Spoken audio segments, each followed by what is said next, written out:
السلام علیکم ناظرین، اس ایپیسوڈ کے شروعات میں ہم دیکھتے ہیں رات کے وقت سوغوت میں حلیمہ فاطمہ کے بال سنوار رہی ہوتی ہے۔ فاطمہ پوچھتی ہے کیا تمہیں قبیلے میں کچھ کرنا نہیں تھا؟ تم میرے پیچھے کیوں آئی ہو؟ تو حلیمہ کہتی ہے میں اپنی بہن کو اکیلا نہیں چھوڑنا چاہتی تھی، کیا میں نے غلط کیا؟ تو فاطمہ کہتی ہے تم نے اچھا کیا، ماں جانتی ہے نا؟ تو حلیمہ کہتی ہے وہ جانتی ہیں، میں نے سنا ہے کہ تم جانے بچا رہی ہو، پہلے یگید صاحب اور اب وہ سوداگر۔ میں اس دن سے اس کے بارے میں سوچ رہی ہوں بہن، تم اسے چھپانے کی کوشش کر رہی ہو، لیکن وہ سوداگر کون تھا بتاؤ؟ فاطمہ ایک دم سے اٹھتی ہے اور کہتی ہے مجھے نہیں معلوم، وہ صرف ایک زخمی سوداگر تھا حلیمہ، میں نہیں جانتی کہ وہ کون تھا، تم مجھ سے یہ سوالات کیوں کر رہی ہو؟ حلیمہ کہتی ہے کئی کی لڑکیاں یگید صاحب کی تعریف کرتی ہیں، لیکن یگید صاحب تمہاری تعریف کرتے ہیں، سوداگر بھی تمہاری تعریف کر رہا تھا، ہر کوئی کسی کی تعریف کرتا ہے، لیکن میں جاننا چاہتی ہوں کہ تم کس کی تعریف کرتی ہو؟ فاطمہ اس سے کہتی ہے تم بہت بری ہو، ایک بار جب تم کچھ محسوس کر لیتی ہو تو تم اس پر اصرار کرتی ہو، میں نے نہ کبھی کسی کی تعریف کی ہے اور نہ کروں گی۔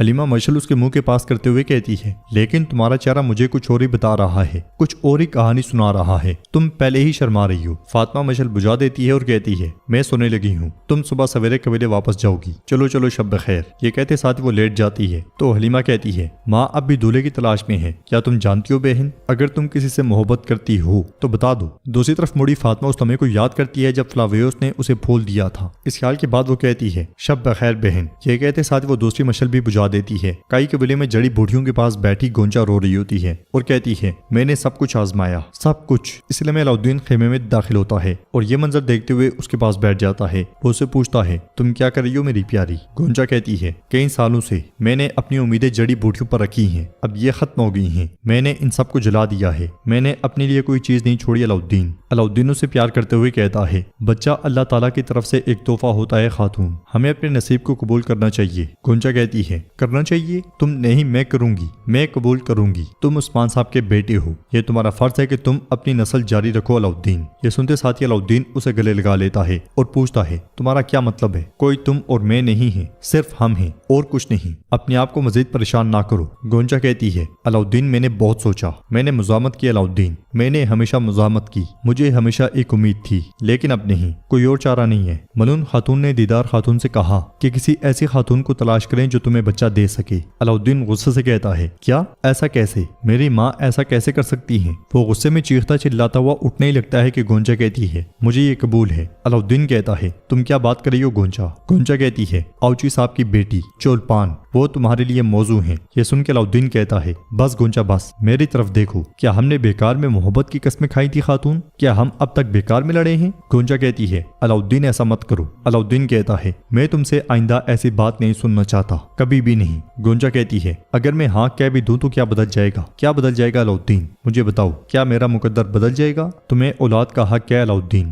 تو اگر میں ہاں بھی کہہ دوں تو کیا بدل جائے گا؟ علاؤالدین کہتا ہے بس کرو گونچا، رونا بند کرو، خدا را میں یہ بات دوبارہ نہیں سننا چاہتا۔ یہ کہتے ساتھ ہی علاؤالدین اسے گلے لگا لیتا ہے۔ ادھر تیمورتاش نے اپنے ہی دو سپاہیوں کو دبوچا ہوتا ہے، وہ اس سے التجا کرتے ہوئے کہتے ہیں ہمیں معاف کر دو تیمورتاش، ہم سے خطا ہوئی ہے، ہماری جان بخش دو، ہمیں معاف کر دو۔ مگر تیمورتاش انہیں وہاں سے اٹھا کے نیچے پٹخ دیتا ہے، وہ دونوں وہاں سے گرتے ہیں اور موت تک پہنچ جاتے ہیں۔ تیمورتاش چلاتے ہوئے کہتا ہے جنہوں نے یارسار کو اورحان کے سپاہیوں کے حوالے کیا ان کی میرے پاس کوئی جگہ نہیں ہے۔ اس لیے میں سپاہی تیزی کے ساتھ وہاں آتا ہے اور خبر دیتے ہوئے کہتا ہے کبوتر ایک پیغام لایا ہے تیمورتاش۔ خبر پڑھنے کے بعد تیمورتاش کہتا ہے اورحان نے ایک معاہدہ پیش کیا ہے، وہ پہلے یارسار پر حملہ کرتا ہے اور اس کے بعد میرے نوکر کو مارتا ہے، پھر بے شرمی سے معاہدہ پیش کرتا ہے۔ یہ کہتے ساتھ ہی تیمورتاش خبر پھینک دیتا ہے اور کہتا ہے اپنے قاصد بھیج دو، میں ان سے بہت اچھا خاص معاہدہ کروں گا۔ سوغوت میں فلاویوس ایک بوتل سونگ رہا ہوتا ہے اور کہتا ہے میں تمہاری مقرر کی ہوئی تقدیر کو بدل دوں گا۔ اس لیے میں باہر سے آواز آتی ہے اکچورا کیا تم موجود ہو؟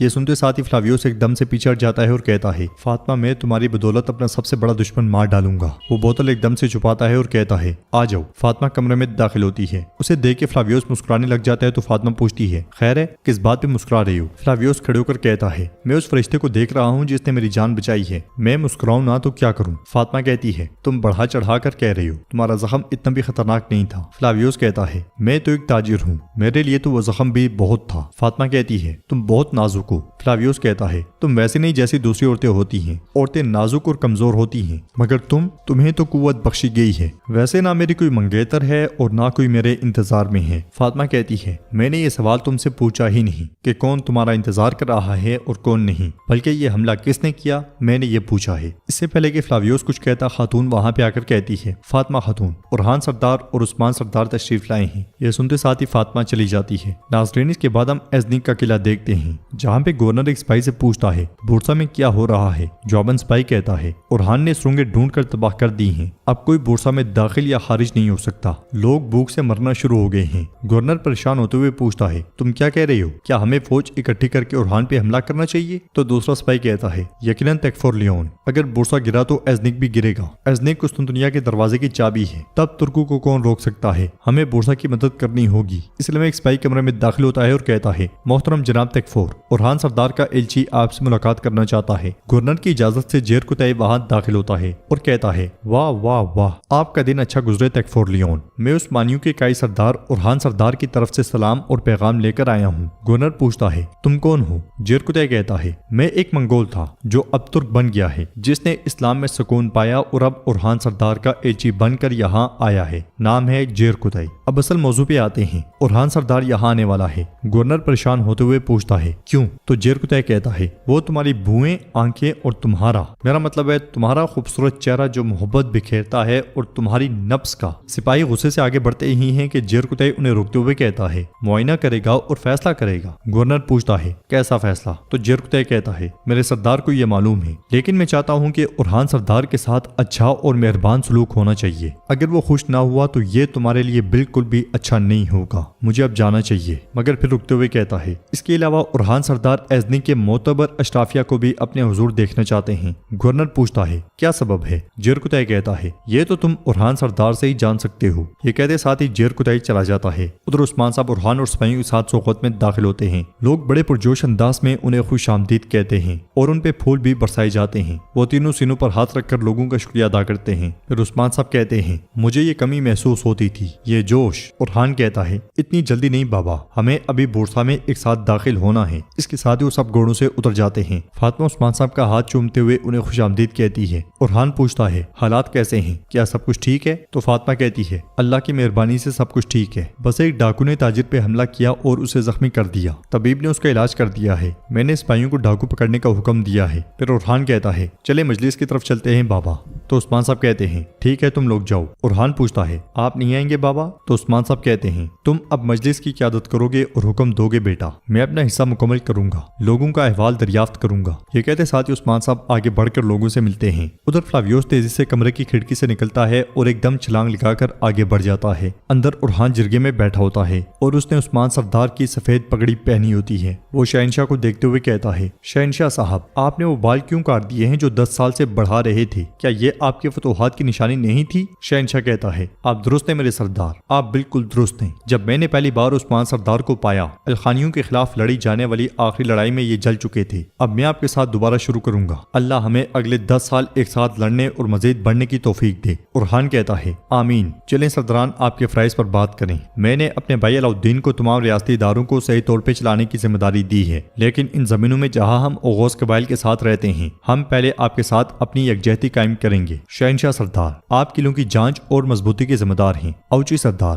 آپ قبائل کے گرمی اور سردی کے میدانوں کے لیے ذمہ دار ہیں۔ شہنشاہ کہتا ہے، جہاں بھی آپ کو لگے کہ ہم مفید ہو سکتے ہیں وہیں ہم ہوں گے میرے سردار۔ اوچی کہتا ہے، صرف حکم دے میرے سردار۔ اورحان کہتا ہے، میرا پہلا حکم میرے بھائی علاؤالدین اور شہنشاہ سردار کے لیے ہے، آپ کا فریضہ ہے کہ اس کتے تیمورتاش کے ساتھ صلح قائم کریں جب تک کہ صحیح وقت نہ آ جائے۔ اوچی کہتا ہے، حضور آپ نے یار اس سال میں جو کچھ کیا اس کے بعد تیمورتاش بہت ناراض ہے۔ تو اورحان کہتا ہے، علاؤالدین اور شہنشاہ صاحب اسے سنبھالیں گے، آپ اپنے سپاہیوں کے ساتھ ان کا ساتھ دیں گے، وہ اسے ایسی پیشکش کریں گے جسے وہ رد نہیں کر سکے گا۔ جہاں تک دوسرے سرداران کی بات ہے، باہر سے فلاویوس آگے بڑھ رہا ہوتا ہے اور آگے بڑھتے بڑھتے اپنے آدمیوں تک جا پہنچتا ہے۔ ایک سپاہی پوچھتا ہے، اورحان کائے کا سردار بن گیا ہے، سوغوت کسی تکلیف کا سما پیش کر رہا ہے، ہم کیا کریں گے؟ تو فلاویوس کہتا ہے، عثمان آج رات مرے گا، میرے زہریلے تیر سے جیسے اس نے میرے بابا کو قتل کیا، میں بھی اسے مار ڈالوں گا، خون کے بدلے خون۔ بورسا کو بھی اسی طرح بچایا جائے گا۔ سپاہی کہتا ہے، جناب ہماری تعداد کم ہے، اگر آپ پکڑے گئے تو؟ فلاویوس کہتا ہے، تو پھر میں جنت میں جاؤں گا، لیکن موت آج مجھے نہیں، کائیوں کو ڈھونڈے گی۔ اگر میں جسے شروع کر رہا ہوں ختم نہیں کر پاتا تو تم اسے ختم کرو گے، تم بورسا کے بچ جانے والے آخری فوجی ہو۔ یہ کہتے ساتھ ہی فلاویوس تیر کمان والی ٹوکری اٹھا کے نکل پڑتا ہے اور دیکھتا ہے کہ عثمان صاحب لوگوں کے بیچوں بیچ آگے بڑھ رہے ہوتے ہیں۔ عثمان صاحب کو دیکھ کے فلاویوس کو بہت غصہ آتا ہے۔ عثمان صاحب لوگوں کے پاس جا کر ان کا حال احوال پوچھتے ہیں۔ فلاویوس آگے بڑھتے ہوئے فاطمہ سے ٹکرا جاتا ہے، مگر وہ ایک دم سے چہرہ دوسری طرف موڑ لیتا ہے اور فاطمہ سے دیکھ نہیں پاتی اور غصے سے کہتی ہے آہستہ چلو بھلے مانس۔ فلاویوس کہتا ہے محترمہ میں نے آپ کو نہیں دیکھا، معذرت۔ فاطمہ بابا بابا کہتی ہوئی آگے بڑھ جاتی ہے اور عثمان صاحب کے پاس آ کر کہتی ہے بابا تقریب ابھی شروع ہوگی۔ یہ سنتے ساتھ ہی عثمان صاحب اس کے ساتھ آگے بڑھتے ہیں اور ناظرین ایپیسوڈ بھی اختتام پذیر ہو جاتی ہے۔ ویڈیو پسند آئی تو لائک کر دیں، شیئر کر دیں، سبسکرائب نہیں کیا ہوا تو سبسکرائب کرنے کے ساتھ ساتھ گھنٹی والے آئیکن کو دبانا مت بھولیں۔ ملتے ہیں انشاءاللہ نیکسٹ ویڈیو میں، تب تک کے لیے رکھیں اپنا اور اپنوں کا بہت زیادہ خیال۔ اللہ نگہبان۔